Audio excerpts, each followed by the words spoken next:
At the beginning of 1914, from Germany, Europe was perceived as a space where traditional balances were rapidly breaking down.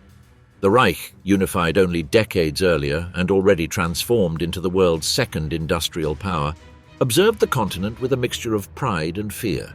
Its military strength was considerable, its political influence expanding, and yet an oppressive sense of being cornered dominated Berlin. The Franco-Russian alliance of 1892 weighed heavily on the minds of German strategists.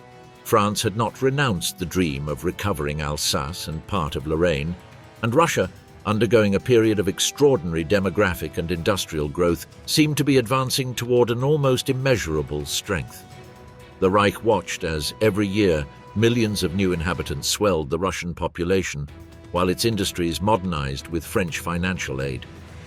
In German military circles, the idea circulated that if they waited too long, Russia would reach a level of power capable of crushing any resistance. Added to this concern was the sudden change in the British stance. For Germany, it was disconcerting that the United Kingdom had sealed agreements with both France in 1904 and Russia in 1907. Although Berlin long believed that Britain's motivation was to halt the growth of the German fleet, in practice only one fact mattered: the Entente had consolidated.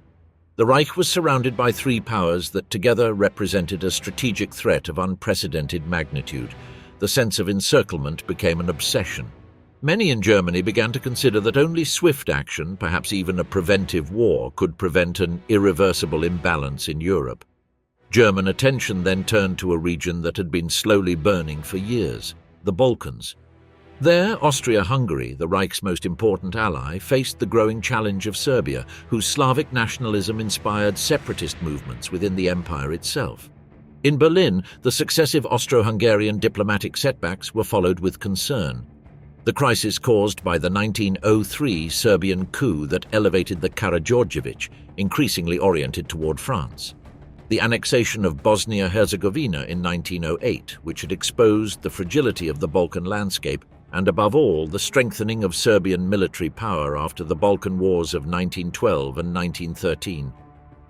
For the Reich's leaders, it was clear that the stability of the ally was rapidly deteriorating. If Serbia continued to grow, Austria-Hungary, a key piece of the continental balance, could collapse in a way from which Germany would not emerge unscathed. In this climate of anxiety, the assassination of Archduke Franz Ferdinand in Sarajevo on June 28, 1914, was received in Germany as a defining event. Not out of personal grief, but because the episode provided Vienna the pretext it had long sought to stop the Serbian threat. When Austro-Hungarian investigators reported that the attack had been perpetrated by members of the Black Hand with contacts in the Serbian army, it was immediately understood in Berlin that the incident could not go unanswered. An Allied empire had been challenged in the very heart of the Balkans. If Austria-Hungary did not act firmly, its prestige would collapse, and with it Germany's entire security system. For this reason, when Vienna requested support, Germany did not hesitate. Between July 5th and 6th, the Reich gave what historians would later call the blank check, absolute authorization for Austria-Hungary to act against Serbia as it saw fit. For German leaders, the opportunity was exceptional. Russia still seemed weakened after the war with Japan, and in Berlin it was assumed that it would hardly come immediately to Serbia's aid. France, it was believed, would not venture into a continental war so soon. And the United Kingdom, occupied with the maritime defense of its empire, would probably not enter a conflict triggered by Balkan tensions. The Austrian ultimatum sent to Serbia on July 23rd was examined in Berlin with great attention. Its extremely harsh demands sought to force a Serbian acceptance that would, in practice, turn it into a satellite of Vienna. But Serbia rejected part of the conditions. When Austria-Hungary declared war on July 28th, Germany observed the development of the crisis with a mixture of determination and apprehension. Doubt dissipated quickly when, 2 days earlier, Russia had ordered the preparatory phase of its mobilization. In Berlin, this was interpreted as a direct threat. A Russia arming itself meant, for the Reich, the confirmation of all the fears accumulated over the decade. Germany reacted by demanding that Russia halt its mobilization. It did not. On July 30th, the Tsar ordered general mobilization. In Berlin, the conflict became inevitable. On August 1st, Germany declared war on Russia. Shortly afterward, when France refused to remain neutral, the German declaration of war was extended to include France as well. From the German perspective, the two powers that had for years fueled the sense of encirclement were now mobilizing together, confirming the General Staff's worst predictions. The next strategic move naturally followed from the Schlieffen plan. To avoid fighting simultaneously on two fronts, Germany needed to neutralize France quickly. This objective required crossing Belgium, a country that had been neutral for decades under the guarantee of European powers. From Berlin, however, no alternative was seen. The Franco-German border was too narrow and heavily fortified. To ensure a rapid turn eastward and confront Russia before it completed its deployment, it was essential to cross Belgian territory. Therefore, on August 2nd, Belgium was demanded to allow the passage of the German army. The ultimatum promised to protect its borders and provide later compensation, but Brussels refused. The German decision was made. There was nothing left but to advance. On August 4th, the Kaiser's first soldiers crossed the Belgian border. From Germany, it was understood that speed of advance had to be maintained at all costs. Delay meant becoming trapped in a prolonged war, precisely the scenario they sought to avoid, but Belgian resistance was firmer than expected. The Germans anticipated a swift passage. Instead, they faced stubborn defenses and civilian reactions that they interpreted, haunted by past experiences, as irregular sniper actions. As a result, violence multiplied. Cities such as Visé and Louvain were harshly punished, and the destruction of the latter, with its historic library reduced to ashes, provoked a wave of global indignation. From Berlin, the political effects of these actions were observed with growing discomfort. Violated Belgian neutrality had pushed the United Kingdom into war, a turn Germany wished to avoid. Within the Reich, however, the initial reaction was very different. Mobilization was received with an enthusiasm that surprised even the authorities. In the cities, crowds celebrated the entry into war against Russia. In the countryside, although there were fears of lacking hands for the harvest, the prevailing idea was that the conflict would be brief. From Berlin, expectations of a rapid victory were encouraged. The Schlieffen plan promised to bring down France in a few weeks, and in the east it was hoped that the Russians would take long enough to mobilize so as not to represent a serious danger until then. With the invasion of Belgium underway, concerns shifted toward overall coordination.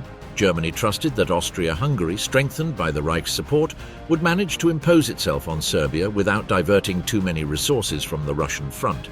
But Russian mobilization advanced faster than expected, and its army was, in size, the largest in Europe. Although poorly equipped and managed, its numerical mass remained a factor Germany could not ignore. The strategic balance the Reich sought to maintain, striking France hard while containing Russia with minimal defenses, began to strain from the first days of the conflict. Even so, from Germany it was considered that the war had begun under favorable parameters. France and Russia were now openly confronting the Reich, confirming the threat that had been a source of concern for years.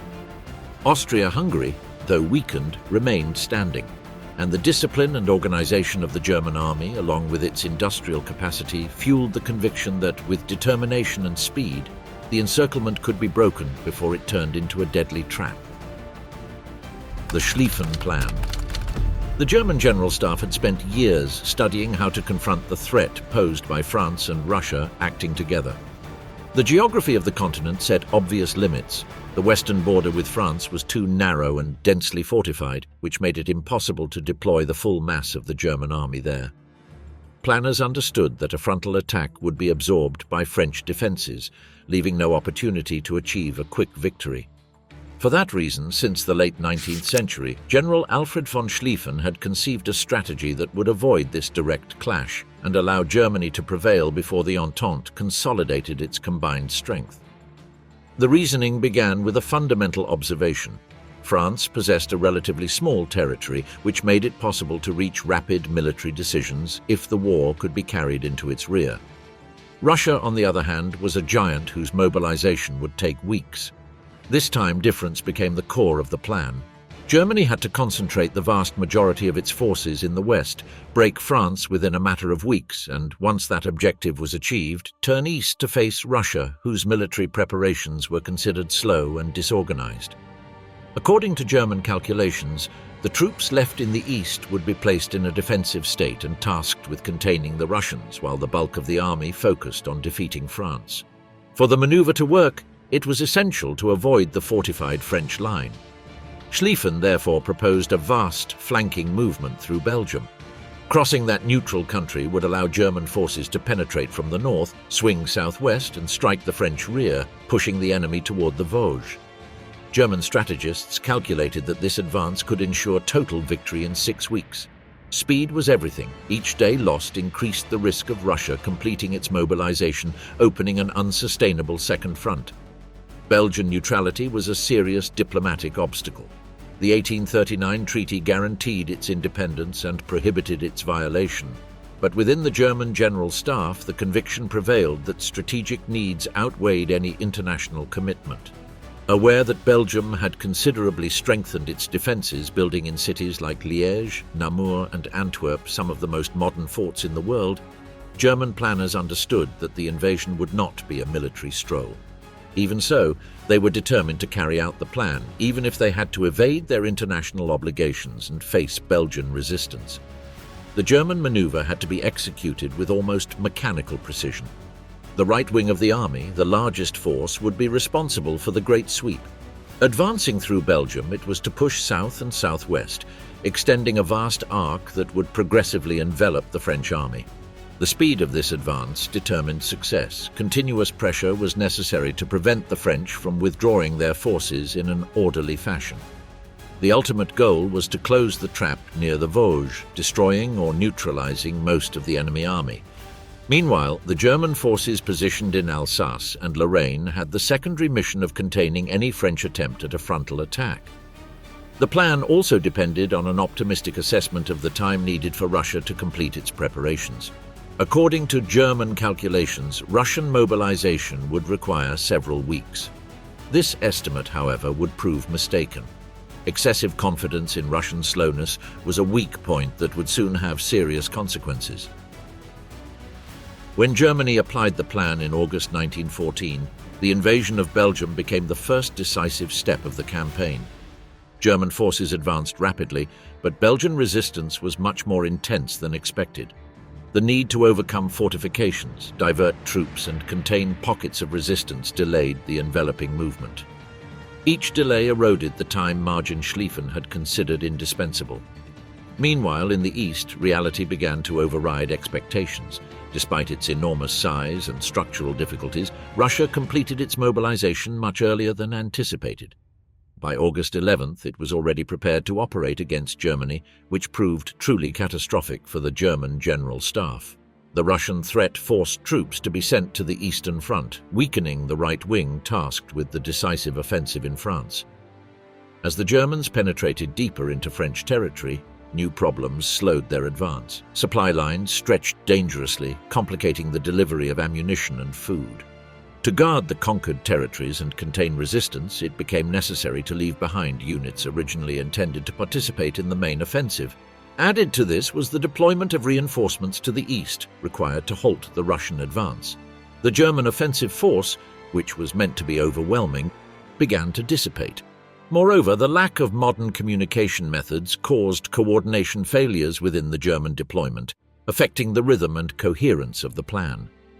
When the Kaiser's army reached the outskirts of Paris, it still sowed anxiety, but it had already lost part of its strength. The Battle of the Marne, which began on September 5th, revealed the accumulated wear. For 4 days, Germans and French fought along a 250-kilometer front without achieving a clear decision. Finally, a breach in the German lines allowed the British Expeditionary Force to attack strongly, forcing the German army to retreat on September 9th. 3 days later, it entrenched itself on the Aisne. By then, it had become evident that the Schlieffen plan had failed. On September 14th, Moltke was replaced by Erich von Falkenhayn. His removal symbolized the end of Schlieffen's strategy. What had been conceived as a swift campaign of annihilation turned into a prolonged war with stabilized fronts and an uncertain military future. The Battle of the Frontiers, 1914. The beginning of the war confronted the French and German armies in a series of clashes that would soon become known as the Battle of the Frontiers. While the Schlieffen plan set in motion its wide flanking movement through Belgium, France launched its own offensive strategy, convinced that an immediate attack could reclaim Alsace and Lorraine and break the cohesion of the German advance. The clash between these two approaches, which included the rapid French assault and the deep German maneuver from the north, marked the first weeks of the conflict and determined the transition toward the trench stalemate that would dominate the following years. France entered the war with a doctrine that prioritized defense at all costs. The French army believed that the spirit of attack, moral energy, and national will could overcome even the strongest defenses. This confidence was reflected in their uniforms, red trousers and blue jackets, striking in peacetime but dangerously visible under enemy fire. The French advanced with courage but also with rigid tactics that would soon confront the reality of modern artillery and machine guns. Meanwhile, Germany executed its penetration through Belgium, encountering more resistance than expected and delaying the timings Schlieffen had considered crucial. Nevertheless, German forces continued pushing southward, hoping to envelop the French army before it could reorganize. The first weeks showed a constant movement into French territory, where both armies adjusted their lines and sought advantageous positions for the inevitable clash. As the Germans advanced deeper into France, logistical difficulties began to accumulate. Supply lines stretched and the provision of ammunition and food became more complicated. Troops meant to sustain the offensive momentum were diverted to guard conquered territories and contain the Belgians in Antwerp. Additionally, other units had to be urgently sent to the Eastern Front, where the Russians had surprisingly completed their mobilization quickly. All these factors reduced the force of the German blow in the west, making their advance less decisive than planned. The direct clash between Germans and French intensified at the end of August and beginning of September. France launched successive attacks in Alsace and Lorraine, attempting to recover lost territory and force Germany to withdraw forces from the north. Although some initial offensives achieved limited gains, the German army responded with strong counterattacks. French losses were high, and it became clear that German artillery and defense systems made frontal assaults extremely costly. Nevertheless, these French offensives partly achieved their goal. They diverted German resources at a critical moment, contributing to the wear of their large-scale offensive capability. When the German advance reached the outskirts of Paris, the overall situation became critical. German forces arrived exhausted and partially uncoordinated, and the French, far from collapsing, were rapidly reorganizing. At this point, the clashes of the Battle of the Frontiers evolved into a broader confrontation, the Battle of the Marne, which would begin on September 5th. But even before that decisive moment, intense fighting had already taken place in regions such as Meaux, Dammartin, and the marshes of Saint-Gond. Between Dammartin and Meaux, both armies engaged in continuous attacks under hailstorms of shrapnel and artillery. Neither side achieved notable success. The French suffered especially due to the visibility of their uniforms and their attacks in tight formations, which made them easy targets. The bayonet assault, symbol of the French offensive doctrine, was quickly outmatched by the industrial reality of modern warfare.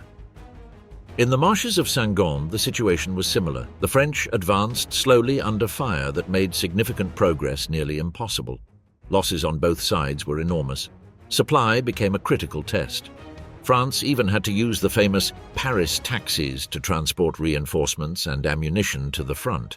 This improvised measure not only illustrated the urgency of the situation, but also the collective effort the country was willing to make to stop the German advance. Tension increased day by day as the enormous front made it increasingly difficult to sustain operations. On September 9th, with French pressure mounting and a gap opened by the intervention of the British Expeditionary Force, the German army began to retreat. The battle, which had begun as an attempt to impose a quick outcome, transformed into a forced withdrawal. The accumulated wear was evident.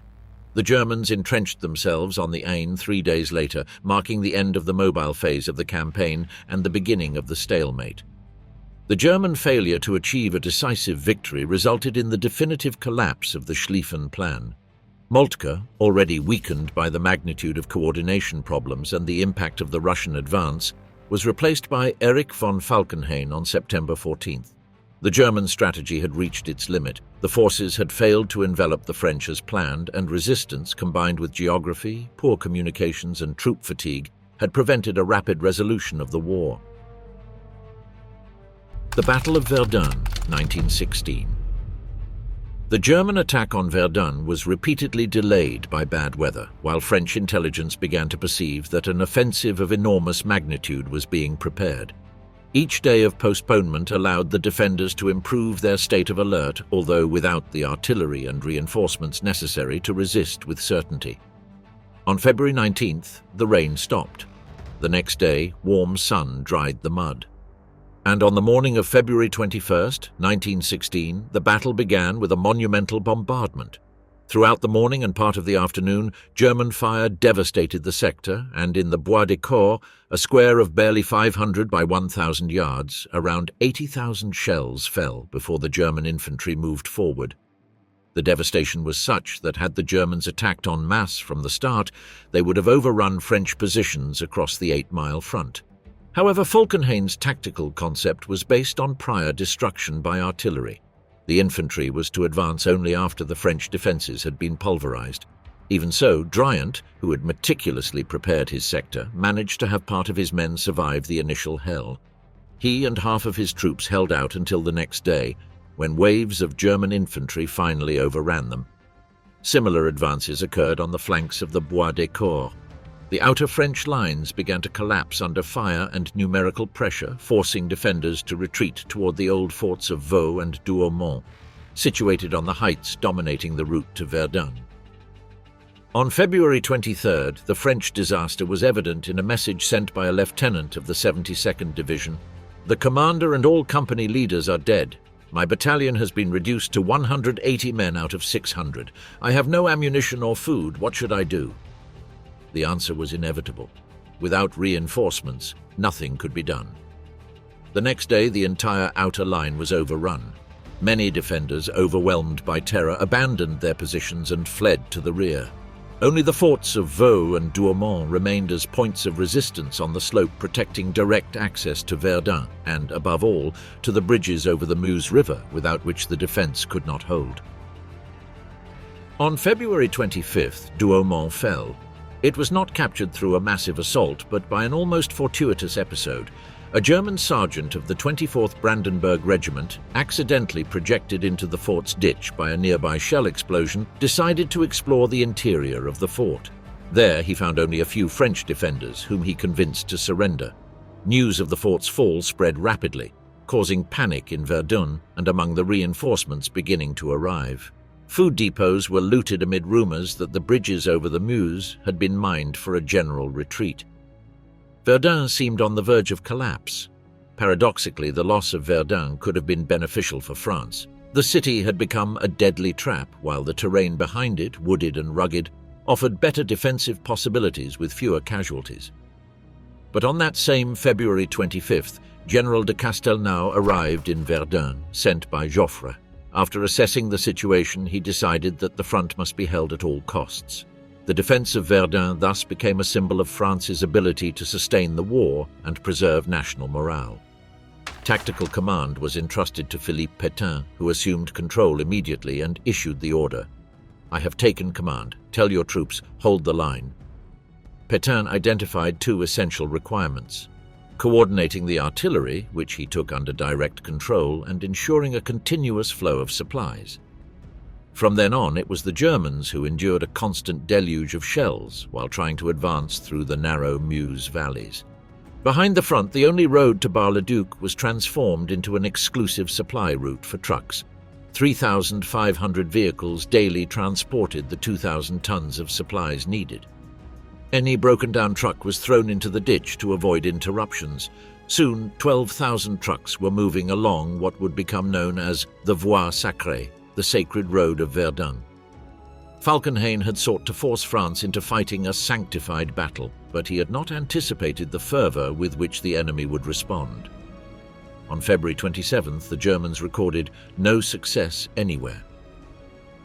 The French 20th Corps, called the Iron Corps, sacrificed itself defending every metre of ground. Among its wounded and prisoners was Charles de Gaulle, then an unknown young officer. The Germans attempted to gain momentum by bringing their artillery closer to the front, across waterlogged terrain where each piece required enormous horse teams. The attrition was brutal. 7,000 horses died in a single day. Despite the growing weight of German fire, the French line did not give way.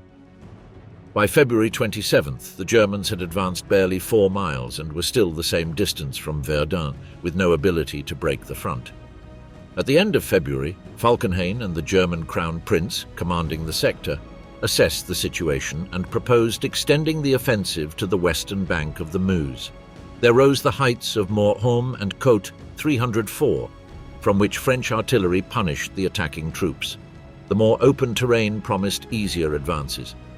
On March 6th, the initial attack managed to push back the French 67th Division, but counterattacks regained the ground and the line stabilized again. On the eastern bank, the village of Vaux changed hands 13 times during March without the neighboring fort falling. Both French and Germans learned that the forts, even old, could withstand sustained bombardments if properly garrisoned. By early April, Falkenhayn realized that he would not achieve a war of attrition victory without subjecting his own army to comparable losses. The initial attack had stalled against the outer fortifications. The offensive on the western bank was not progressing. A general attack along a 20-mile front was then ordered, beginning on April 9th. For 4 days there were limited gains until rain halted operations. In the Mortholm sector, the Germans reached what they believed was the summit, only to discover it was a secondary hill. The fighting turned into an artillery duel. A French officer of the 146th Regiment, Augustin Cochin, described how he spent the days from April 9th to 14th without seeing a single German trapped in a flooded trench, several half-crazed, already unresponsive when I spoke to them. During May, the Germans resumed their effort on Mortholm. On May 8th, they captured the actual summit but were unable to dislodge the French from the immediate slopes. The final line of resistance outlined by Pétain had been breached, but the advance was too slow. German casualties had already surpassed 100,000, and although the French suffered equivalent losses, the Germans bore them within the same divisions, while France rotated units without pause. Some German divisions remained in Verdun from February to May, accumulating losses exceeding 100% of their original strength due to successive replacements. The French policy of active defense generated continuous clashes. On May 8th, a fortuitous explosion in Douaumont, where a German ammunition depot detonated, encouraged the French to attempt the recapture of the fort on May 22nd. They managed to penetrate the outer works and scale the walls, but were repelled the following day. At the beginning of June, the Germans organized a decisive effort toward Fort Vaux. Between June 1st and 7th, they surrounded the fort, cut all communication, and attacked it section by section until the French commander Raynal, exhausted and without water, surrendered. In a chivalrous gesture, the Germans offered him the honors of war, and the Crown Prince presented him with a sword to replace the one he had lost. By then, direct command had passed from Pétain to Nivelle, whose mastery of artillery was beginning to tip the balance. Nevertheless, the Germans continued pressing towards Souville and Tavannes. From Souville, the path to Verdun was a direct descent of barely 2.5 miles. On June 22nd, before the assault, the Germans launched a Green Cross gas bombardment, affecting 600 of the 1,800 French guns. The attack, carried out by the Alpenkorps, achieved significant advances. One soldier even claimed to have seen the rooftops of Verdun from the heights. But the advance was halted. The rugged terrain and lack of water forced a nighttime withdrawal. June 23rd marked the culminating and critical point of the offensive. By then, 20 million shells had fallen on the sector. The landscape was unrecognizable. Forests turned to splinters, villages obliterated, ground riddled with overlapping craters. Losses exceeded 200,000 killed and wounded on each side. Verdun had become a hell with no possibility of a decisive victory. On July 11th, a final German attack reached Souville but was repelled. After that day, Germany abandoned the attempt to destroy the French army at Verdun and shifted to the defensive. In October, France regained the initiative. On October 24th, Douaumont was recaptured, and on December 15th, a major offensive reclaimed most of the lost territory. By then, the focus of the Western Front had already shifted to another battle, the Somme. The Battle of the Somme, 1916. After the exhaustion at Verdun and the weakening of Falkenhayn's prestige, the German command faced a new challenge. a major Allied offensive that would shift the weight of the Western Front toward the Somme. While Verdun revealed the limitations of the German High Command, the Somme front had remained relatively quiet since 1914, becoming a sector where German defences had been continuously perfected. There, German divisions had dug deep shelters 30 feet underground, almost immune to bombardment, supplied and connected by buried cables. The surface was protected by a complex network of machine guns, trenches, and dense wire barriers. In contrast, the Allied side lacked equivalent preparation.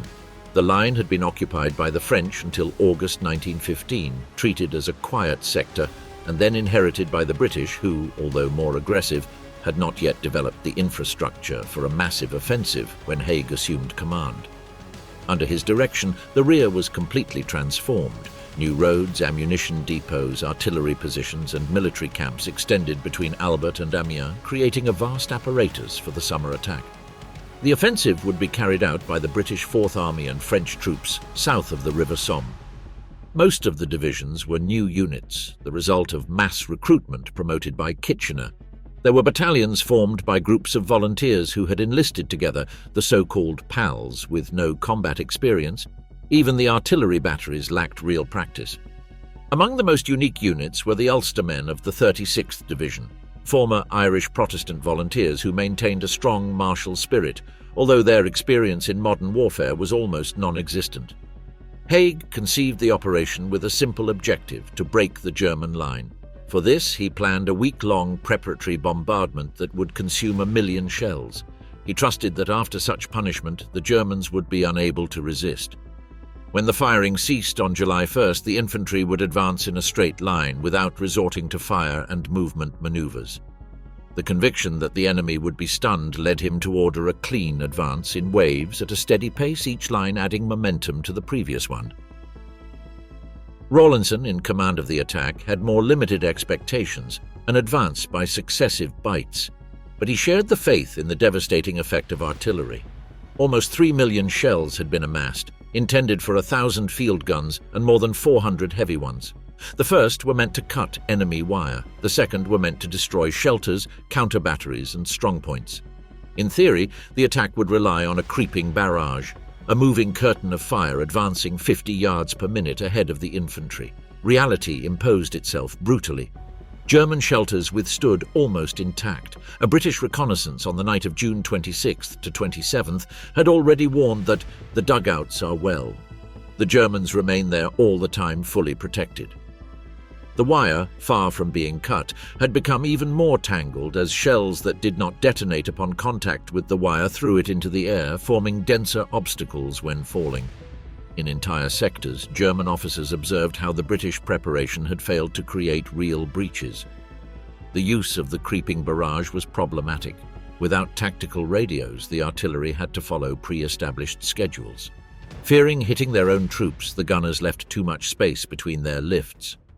Often, when the soldiers advanced, the fire had already passed over the German trenches, allowing German machine guns to reappear just in time to fire on the exposed British lines. In some sectors, the fire was lifted even before the attack began, leaving the infantry completely unprotected while crossing no man's land. Against this backdrop came the morning of July 1st, 1916, one of the bloodiest days in military history. The accounts of where the soldiers fell reveal the fate of thousands of recruits who advanced shoulder to shoulder. Most died on the very ground from which they had set out. Scenes described by survivors show the magnitude of the disaster. Long lines of young men carrying 60 pounds of equipment, battalions advancing cheerfully, even kicking footballs in theatrical defiance, and then the sudden revelation of the intact wire.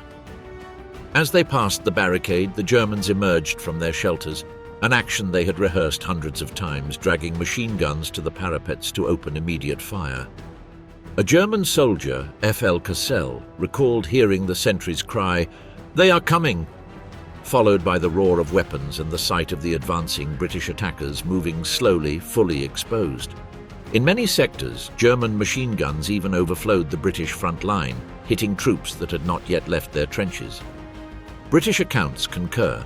men walking in lines that almost immediately vanished under a hail of bullets, entire brigades, such as the Tyneside Irish, paralysed by horrific losses even before leaving their starting positions. The outcome was catastrophic. Of the 100,000 soldiers who crossed no man's land, 20,000 did not return. Another 40,000 came back wounded. Some units were practically wiped out. Meanwhile, German casualties that day did not exceed 6,000 men, an insignificant number compared to the British. One German regiment lost only 180 of 3,000 soldiers on July 1st, while the British 4th Division, attacking it, suffered over 5,000 casualties. Yet the German High Command, despite the tactical success, was alarmed. In one sector, ground had been lost, and Falkenhayn reacted severely, dismissing the Chief of Staff of the Second Army and replacing him with Colonel von Lossberg, an expert in defence. Lossberg implemented defence in depth, a thinly manned forward front, dispersed shelters, flexible lines, and immediate counterattacks from reserves positioned in the rear. This reorganisation would ensure that British advances were superficially costly and strategically insignificant. The British resumed the attack on July 14th, achieving advances at Bazentin Ridge, Mametz Wood, and Contalmaison. The use of nighttime schedules allowed for partial surprise, but German counterattacks and the inability to exploit a consolidated breach prevented greater progress. Australians, South Africans, and other forces of the Empire expanded the offensive during July and August, capturing Pozières and Delville Wood. Even so, the fighting was reduced to a succession of bloody assaults on small villages and ravaged woods: Guillemont, Ginchy, Morval, Flers, Martinpuich. By July 31st, the Germans had lost 160,000 men, while British and French casualties exceeded 200,000. Nevertheless, the line had moved barely 3 miles from the start. In the northern half of the sector, nothing had moved. In September, a technological novelty appeared: the tank. Designed to cross trenches, crush wire, and provide direct fire, they made their debut on September 15th near Flers-Courcelette. Of the 49 tanks available, only 36 reached the starting line. Many were rendered useless by mechanical failures or enemy fire. However, their appearance caused panic in the German trenches and allowed an advance of 3,500 yards before the offensive stalled. Despite this, technical limitations and German resistance turned that initial success into something limited. October and November returned to the pattern of attrition. Rain turned the chalky ground into thick mud, complicating movement and supplies. Attacks were repeated at Thiepval, Transloy, and the Ancre Valley, but territorial gains were minimal. By November 19th, when the offensive was suspended, the most advanced line was only 7 miles ahead of the original starting point. Total casualties at the Somme exceeded 600,000 Germans and 600,000 Allies. What was overshadowed for France by Verdun became Britain's greatest modern military tragedy. The volunteer divisions, the pals and chums who had marched into battle with patriotic enthusiasm were decimated. The gravestones that today mark the old July 1st line still serve as a map of sacrifice. The Somme definitively closed the age of optimism and opened the door to an endless war of attrition where blood would replace maneuver. The Eastern Front and the Russian defeat.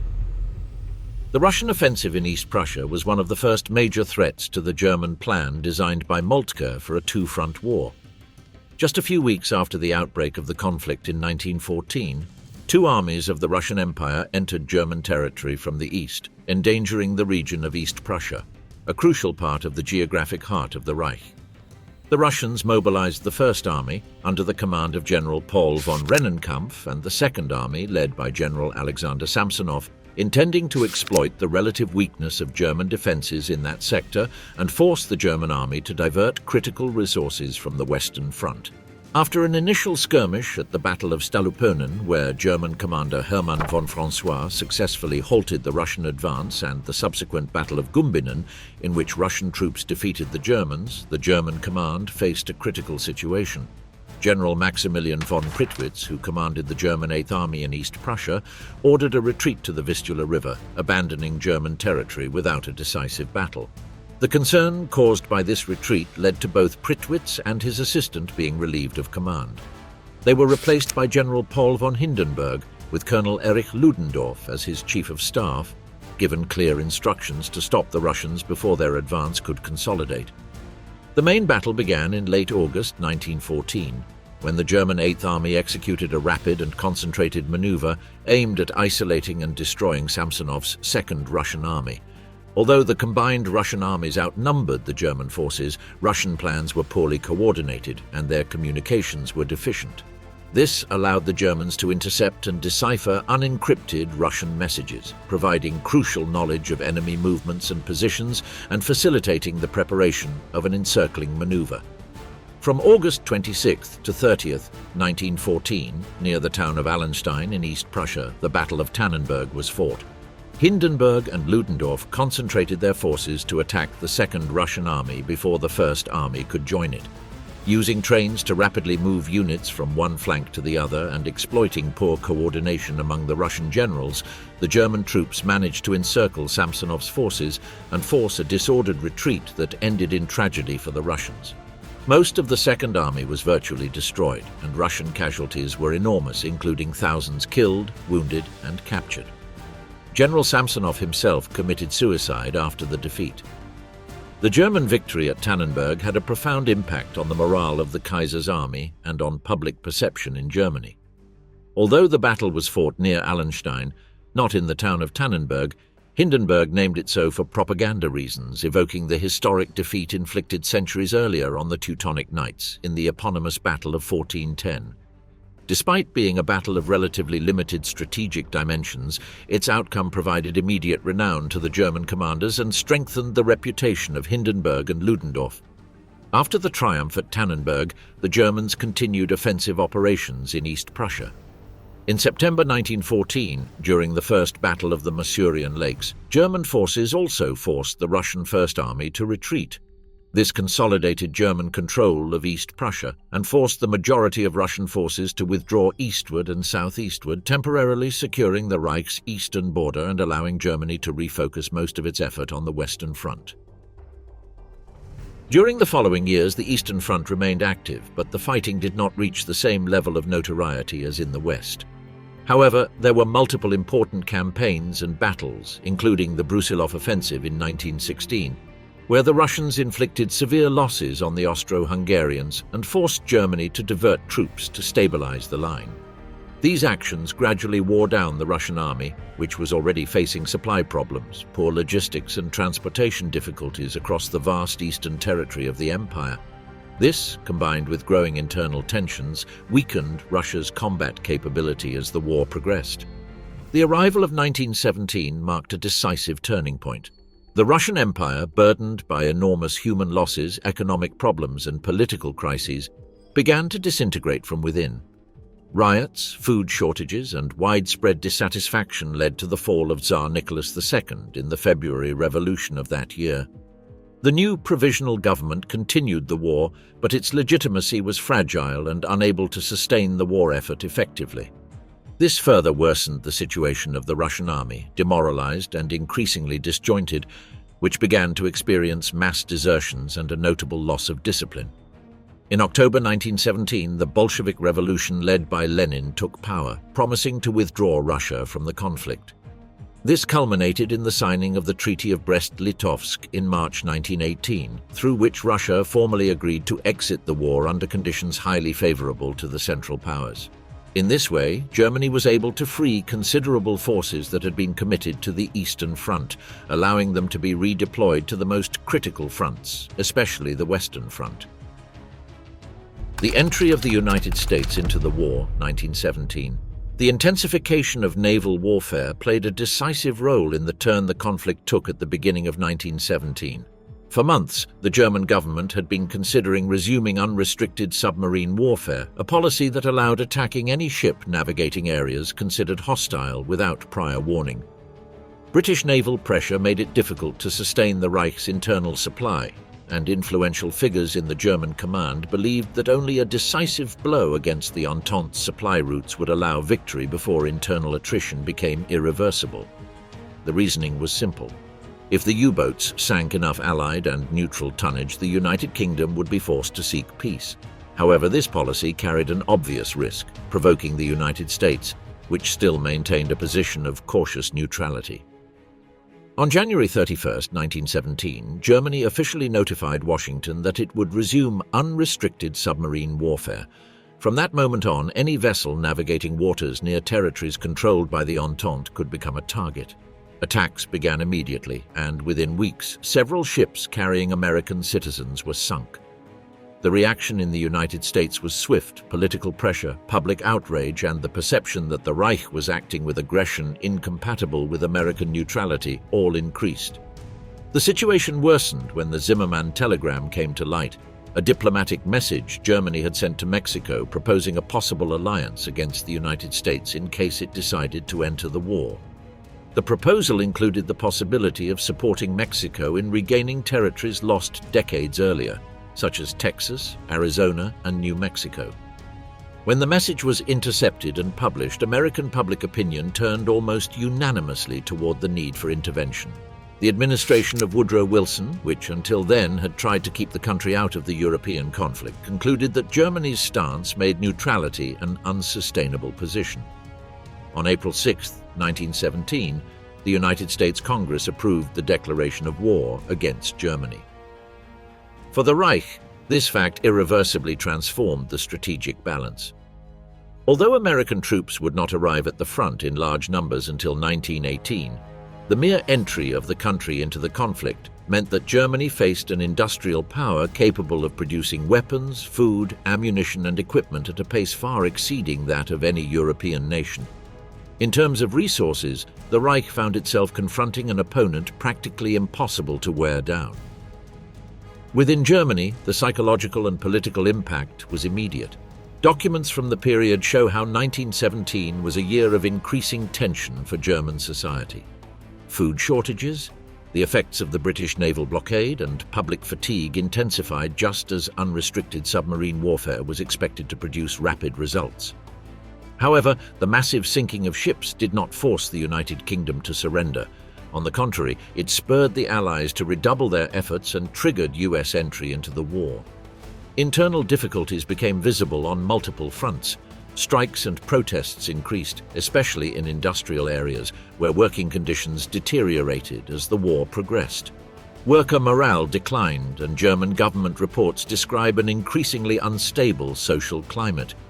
All of this occurred in parallel with the attrition of the army on the Western Front, where the battles of 1917, such as Passchendaele, consumed resources and lives without producing significant gains. In this context, the entry of the United States meant for Germany not only the future arrival of millions of fresh soldiers, but also a domestic political blow. The population began to doubt official promises of a near victory. Confidence in the military command, which until then had maintained state cohesion, started to gradually erode as it became clear that the expectations placed on submarine warfare were not being met. The German High Command understood that it had to act quickly before the Americans could deploy a numerically significant army in Europe. The strategy for 1917 therefore focused on attempting to achieve a decisive victory in the West before the demographic and material balance tipped definitively. Operations that year were intense but essentially defensive, partly due to the need to reorganize and redistribute resources. Meanwhile, the United States advanced in its mobilization process. The country's industrial capacity, already considerable before the war, expanded rapidly as the economy was transformed for the war effort. The supply of materials to the Entente increased substantially, reinforcing France and the United Kingdom at a time when both countries were dealing with exhaustion accumulated over almost 3 years of war. Germany, in contrast, entered a phase of critical attrition. By the end of 1917, the German government faced economic and social pressures that threatened internal stability. The entry of the United States aggravated these tensions because it eliminated the possibility of a war of attrition leading to victory. Until that point, Germany could hope that the Entente might collapse first. After April 1917, the equation was reversed. Any prolongation of the conflict only favored the Allies. In this context, the Russian Revolution and the collapse of the Eastern Front, although beneficial for Germany militarily, did not compensate for the new situation created by US intervention. The signing of the armistice with Russia in December 1917 and the Treaty of Brest-Litovsk in 1918 freed German troops. But these additional forces did not offset the magnitude of the United States' industrial and human power. By the end of the year, the German military command was aware that time was working against them. The entry of the United States had transformed the war into a global conflict in which Germany, already weakened by internal tensions and the effects of the blockade, could not compete in the long term. The November Revolution of 1918. The year 1918 found the German Empire exhausted. The combined effects of the British naval blockade, food shortages, and rising inflation had eroded social cohesion. In industrial cities, where economic pressure was most intense, the population lived in increasingly precarious conditions. Reports from the period show how discontent grew as the war dragged on with no signs of a nearby victory. Malnutrition spread across broad segments of society, and the political climate began to fragment along ideological lines that were rapidly radicalizing. This general deterioration was already noticeable in 1917 but reached a critical point as autumn 1918 approached. The failure of the Spring Offensive, Germany's last major military gamble on the Western Front, marked the beginning of the final collapse. Although Germany achieved significant advances initially, Allied resistance, bolstered by the arrival of fresh American troops, turned the offensive into an unsustainable operation. German troop casualties and attrition far exceeded territorial gains. As the army lost its offensive capability, the home front suffered an even deeper decline. Resources were scarce, and the morale of both soldiers and civilians fell to levels the imperial government could no longer control. Social disorder and economic exhaustion intensified, undermining the authority of the regime. Strikes multiplied, especially in the metallurgical sectors. The urban population, facing cold and food shortages, began showing signs of open insubordination. The imperial political system, based on the figure of the Kaiser and the Prussian military structure, was outdated in relation to the growing demands for democratization among the population. The situation erupted in November 1918 when sailors of the German fleet in Kiel refused to obey an order they considered suicidal, to go to sea and confront the Royal Navy in a final battle many saw as pointless. Years of accumulated discontent within the armed forces exploded in the form of mutinies. The sailors were arrested, but the protests quickly spread. Dock workers, laborers, and soldiers joined the revolt. The unrest spread to other cities in northern Germany, initiating an insurrectional movement entirely beyond the control of the authorities. Within a few days, the revolt extended to Hamburg, Bremen, Lübeck, and other port cities. Workers' and soldiers' councils, partly inspired by the events that had taken place in Russia a year earlier, began to form spontaneously. Their immediate goal was to end the war and democratize the political system. In several cities, these councils temporarily took control of public buildings, railway stations, and barracks. The authority of the imperial state weakened alarmingly. By the end of the first week of November, the movement had reached Munich, where the proclamation of a Bavarian Republic further accelerated the dissolution of imperial order. The government in Berlin understood that the situation was unsustainable. Internal political pressure increased dramatically. Various parties in the Reichstag demanded the immediate abdication of Wilhelm II as a condition to stabilize the country and negotiate an armistice that would prevent an even greater collapse. The military leadership itself recognized that the Kaiser's continuity had become unviable. Troops no longer obeyed with discipline, and public opinion directly blamed the sovereign for the prolongation of the war. Hunger, exhaustion, and discouragement had created an atmosphere that made it impossible to restore order without profound political transformation.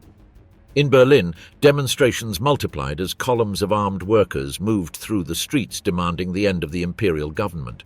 The Council of People's Representatives, beginning to take shape within the Reichstag, pressured the monarch to step down in order to prevent the revolution from escalating into an even more violent outbreak. On November 9, 1918, faced with the imminence of a widespread uprising, Prince Max von Baden publicly announced the abdication of Wilhelm II even before receiving his formal authorization. With this declaration, the imperial state was dissolved de facto. Wilhelm II, surprised by the rapid pace of events, fled to the Netherlands, where he received political asylum. His departure marked the end of the monarchical order that had dominated Germany since unification in 1871.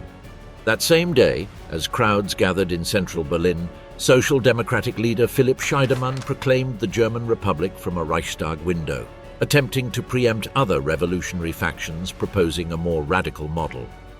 The proclamation of the Republic was a measure to prevent the country from descending into chaos. Imperial institutions were paralyzed, and the army had lost its cohesion. The new government, initially formed by moderate Social Democrats, had to maintain order, negotiate an armistice with the Allies, and stabilize a country devastated by war and fractured by internal tensions. Although it emerged as an immediate response to the crisis, the Republic would face enormous challenges from the outset, including the need to consolidate a political structure for a country that had never functioned as a parliamentary democracy. In the streets, unrest continued. Workers' and soldiers' councils remained active in several cities, and their relationship with the new government was not always clear. Some demanded deeper reforms, while others accepted the political change in the hope that the end of the war would allow for an orderly reconstruction. The end of the German Empire occurred not only due to military defeat, but also because of the imperial system's inability to adapt to a social and economic context that had changed radically since 1914. The Battle of Cambrai, 1917. The autumn of 1917 found the British High Command searching for an alternative to the stagnant fighting and mud devastation in Flanders. Previous offensives had shown that traditional artillery, even when massive, could not ensure a decisive breakthrough in German positions on the Western Front. In this context, the idea arose to employ, for the first time in a planned large-scale operation, the new weapon that the war had produced but had not yet realized its potential, the tank. In the flooded and marshy sectors of Ypres, where the Battle of Passchendaele was being consumed in futile efforts, their use was almost impossible. However, there was a point on the front where the terrain offered better conditions: Cambrai, an area of dry, chalky soil where armored vehicles would not risk sinking. The commander of the Tank Corps, Brigadier General Hugh Ellis, had been seeking for months the opportunity to demonstrate the tactical value of these machines, and succeeded in gaining the interest of General Julian Byng, commander of the Third Army, in an attack plan based on the element of surprise. Ellis's proposal was joined by the tactical innovation of an artillery officer from the 9th Scottish Division, Brigadier General Henry Hugh Tudor, who had developed a method to fire without the need to pre-register the batteries. This technique eliminated the traditional preliminary bombardment, which always warned the enemy of an imminent attack. Tudor proposed a mathematically calculated surprise bombardment that would allow artillery to strike accurately from the first shot and open the way for the tanks without revealing the operation. The combination of these ideas represented a radical departure from the methods used until then. Byng approved the plan in August, and Haig's headquarters endorsed it on October 13th. In November, with Passchendaele drawing to exhaustion, Haig sought a success that would compensate for the enormous loss of life suffered in Flanders. He ultimately authorized the offensive for the end of the month. The objective was to deliver a concentrated strike that would penetrate the German line at Cambrai and allow a deep advance, something that had not been achieved since the early months of the war. The operation involved the use of more than 300 tanks, supported by 8 infantry divisions and 1,000 artillery pieces. The tanks would advance in dense formation across a front of 10,000 yards, closely followed by infantry to capture prisoners, occupy trenches, and consolidate the positions gained. To open the way for the vehicles, which had to break through various belts of barbed wire, specific techniques were prepared. Each tank would carry a fascini, a huge bundle of branches that it would drop into the trenches to use as improvised bridges. The goal was to penetrate in a single thrust the 3 successive lines of the German position, which extended over 7,000 yards. The chosen sector was defended by only 2 German divisions: the 20th Landwehr, considered 4th rate by Allied intelligence, and the 54th Reserve Division, better trained and equipped. This second corps was under the command of General von Walter, an artillery officer whose studies on the use of tanks, despite Germany not possessing any, proved crucial. Walter had understood before many European officers the tactical possibilities of armored vehicles and trained his artillery to destroy them from protected positions, a detail that would profoundly influence the course of the battle. While the Germans strengthened their positions, British forces finalized the coordination between tanks, artillery, and infantry. However, internal disagreements existed. General George Montague Harper, commanding the 51st Highland Division, doubted the usefulness of tanks and feared that their presence would draw enemy fire onto his infantry. As a result, he ordered his men to stay 150 to 200 yards behind the vehicles, a decision that would have serious consequences.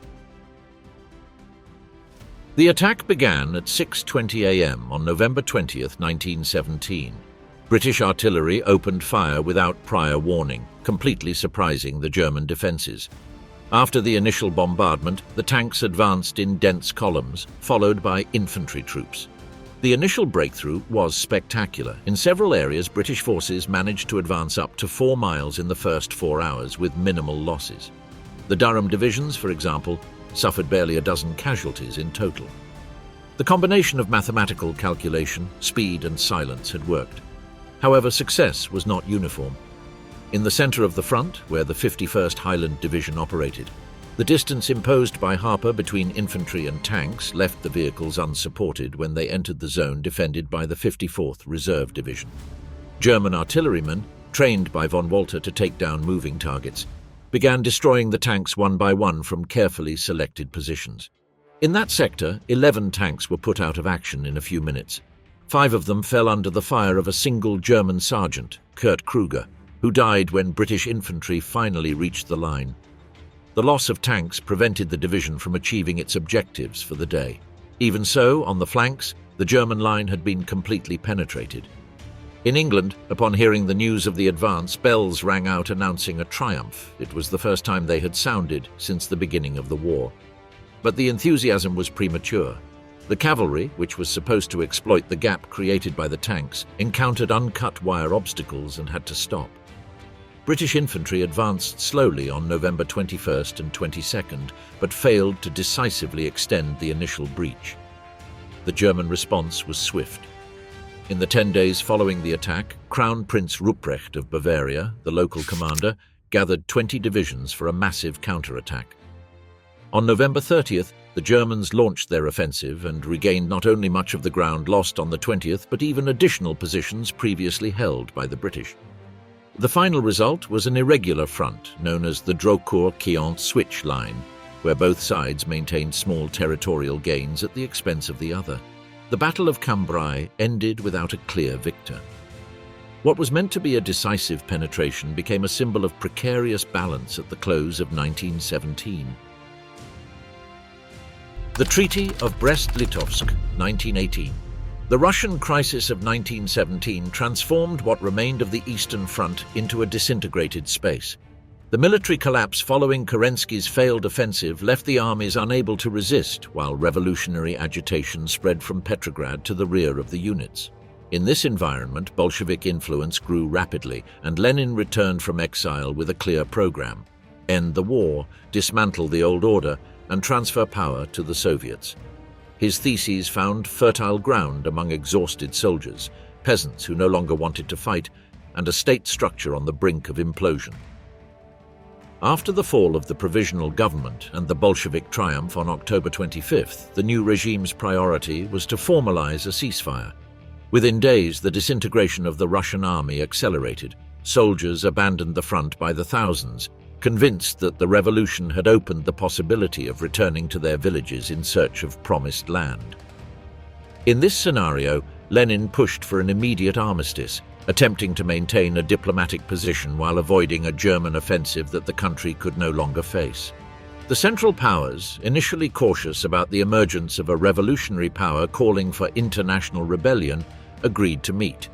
On December 3rd, negotiations began in Brest-Litovsk between Soviet representatives and delegates from Germany, Austria-Hungary, Bulgaria, and Turkey. The process dragged on for weeks, constantly interrupted by internal discussions among the Bolsheviks and Lenin's attempt to buy time in anticipation of a socialist revolution in Western Europe that would completely alter the diplomatic landscape. While talks stalled, the military reality was relentless. The tacit armistice, fragilely maintained over the increasingly empty lines of the Russian army, was collapsing. The Soviet delegation rejected German terms, which demanded the separation of vast Western territories from the former Tsarist Empire, including Poland, Lithuania, and areas of Ukraine. Lenin, fully aware that Russia was in no condition to defend itself, hoped for some turn of events that would weaken Germany before having to accept such a humiliating peace. But German patience ran out. At the beginning of February 1918, the military leaders announced they would resume the offensive if Russia did not sign. On February 17th, the threat materialized. The German army advanced unopposed, covering 150 miles in a matter of days. The rapid fall of strategic positions revealed the depth of the Russian collapse. That offensive, more a march than a campaign, demonstrated that the Eastern Front no longer existed in a military sense. In Petrograd, the impact was immediate. Lenin recognized that continued resistance was unviable and ordered his delegation to accept the German terms. Within days, the Soviet will to prolong negotiations disintegrated. The treaty was signed on March 3, 1918.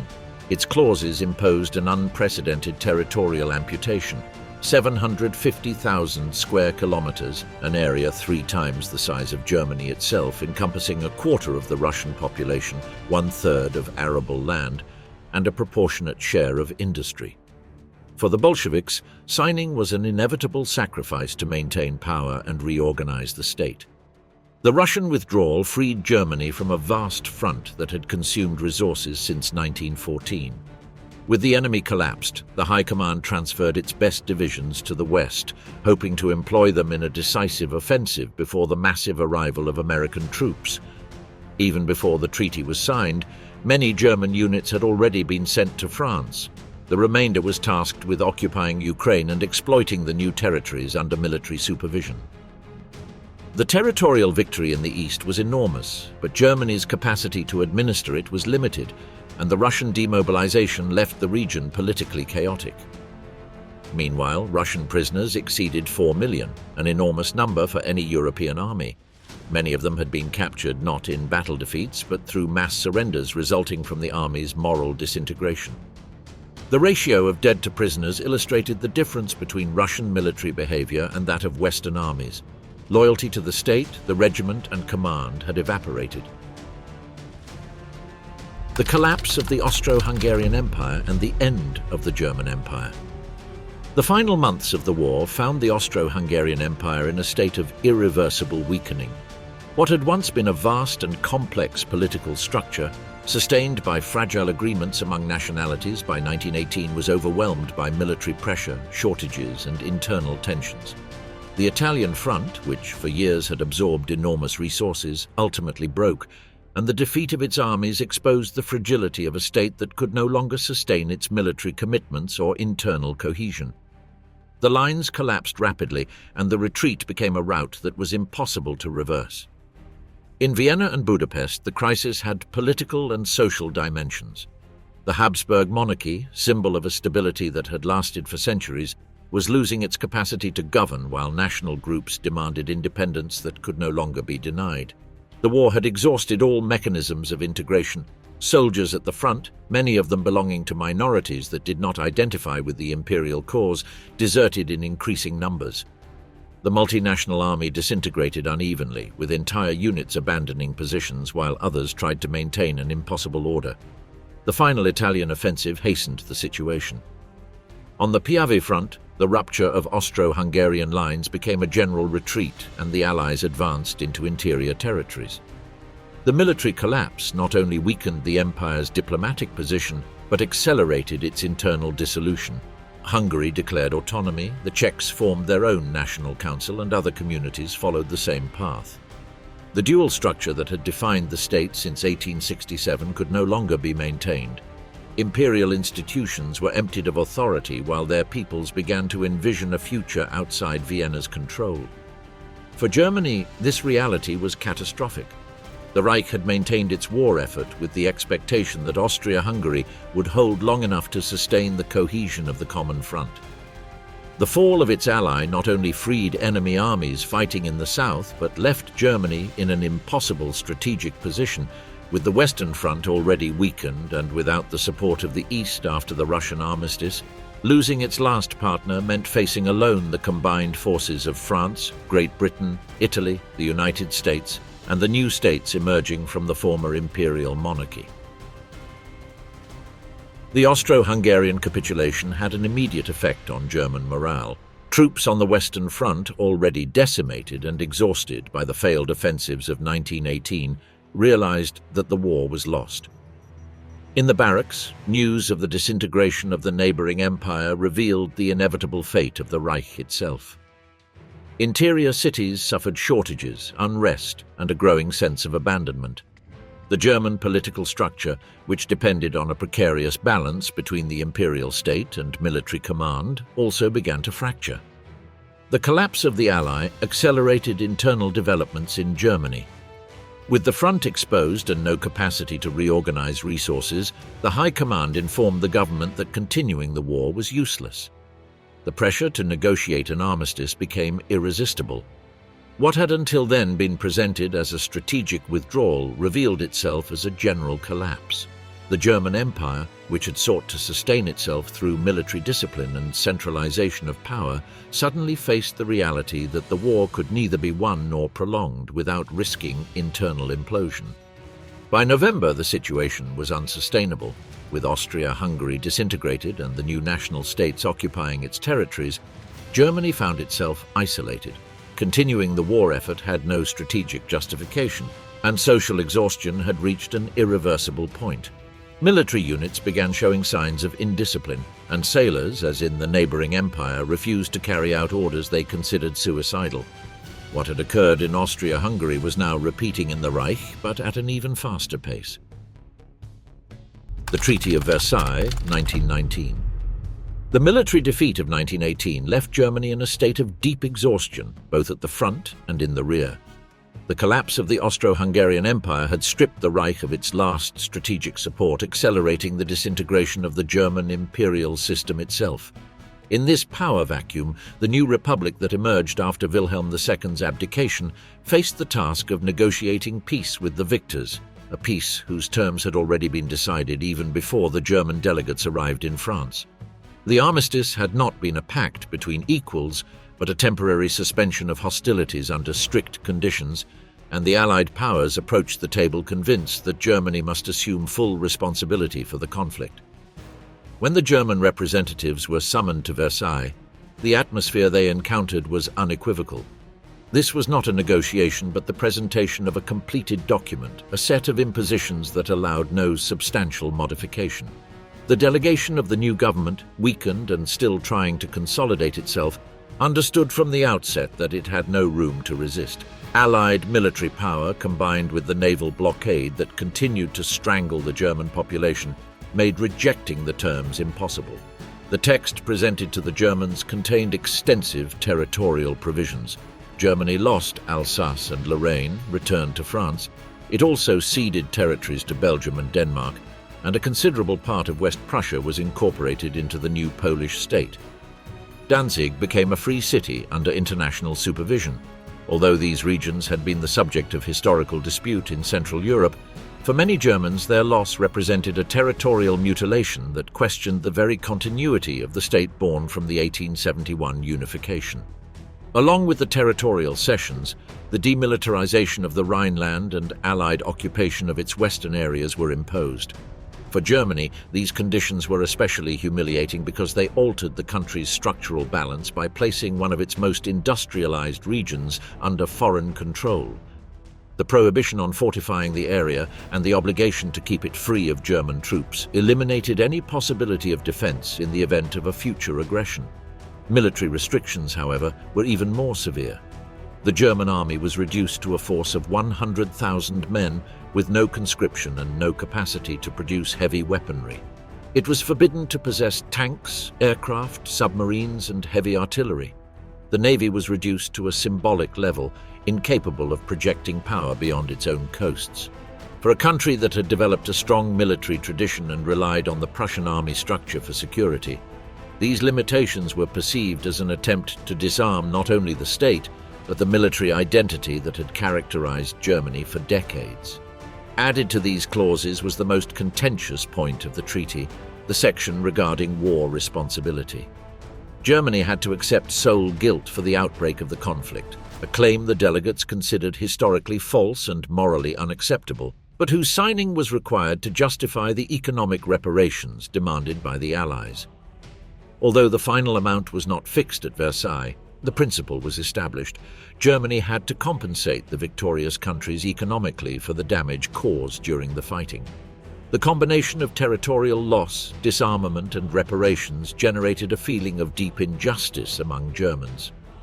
The delegation that had travelled to Versailles, aware of the risk involved in signing such a harsh document, attempted to protest. But there was no possibility of renegotiation. The alternative was the resumption of war under even more unfavourable conditions, something the new government could not face, especially with a weakened, politically divided country confronted with internal pressures that threatened the stability of the young republic. The treaty was signed on June 28, 1919, in the same hall where, 48 years earlier, the German Empire had been proclaimed following the victory over France in the Franco-Prussian War. That coincidence of setting, so loaded with symbolism, heightened the psychological impact of the agreement. The act was perceived in Germany not as the closure of the conflict, but as an imposition intended to humiliate the country. In Berlin, the government that had sent the delegates faced severe criticism. Right-wing extremists accused the Republic's politicians of having stabbed the nation in the back by accepting the terms, while radical leftist groups denounced that the peace did not address the deep social causes that had led to the collapse of the empire. The severity of the imposed conditions had consequences that extended beyond the immediate moment. Military restrictions left Germany vulnerable, and the economic burden of reparations hindered recovery at a time when the country needed stability to rebuild. The collective resentment generated by the treaty became ingrained across all social layers, fueling narratives that argued the country had been treated unjustly and that the war had not ended with a total military defeat, but with a diplomatic imposition that denied the possibility of a legitimate defense. Over time, the treaty became one of the most cited elements by those seeking to delegitimize the Republic and restore an aggressive nationalist sentiment, especially embodied in Adolf Hitler. The Treaty of Versailles failed to integrate Germany into a stable European system and instead contributed to a climate of political tension that marked the following decade. Although it aimed at the time to lay the foundations for lasting stability, it instead planted a seed of antagonism that would continue growing as economic and social difficulties accumulated in the defeated country.